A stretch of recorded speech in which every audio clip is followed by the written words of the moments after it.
আমাদের দুধ দোয়ানের ভিডিও যদি দুধ দোয়ানের ভিডিও যদি আপনাদের ভালো লাগে অবশ্যই আমাদের চ্যানেলের ভিতরে ঢুকে বড় বড় দোয়ানের ভিডিও আছে, সব কিছুর ভিডিও আছে, অবশ্যই দেখে নেবেন। ভিডিওটি যদি ভালো লাগে, খুব ভালো লাগে কিন্তু গায়ে দিতে।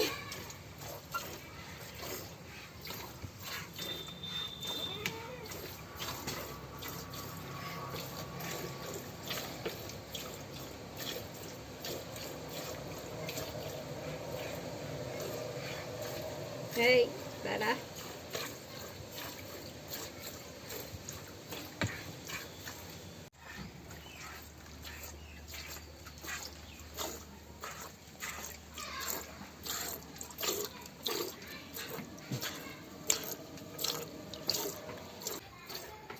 দুধ দোয়ানের ভিডিও যদি আপনাদের ভালো লাগে অবশ্যই আমাদের চ্যানেলের ভিতরে ঢুকে বড় বড় দোয়ানের ভিডিও আছে, সব কিছুর ভিডিও আছে, অবশ্যই দেখে নেবেন।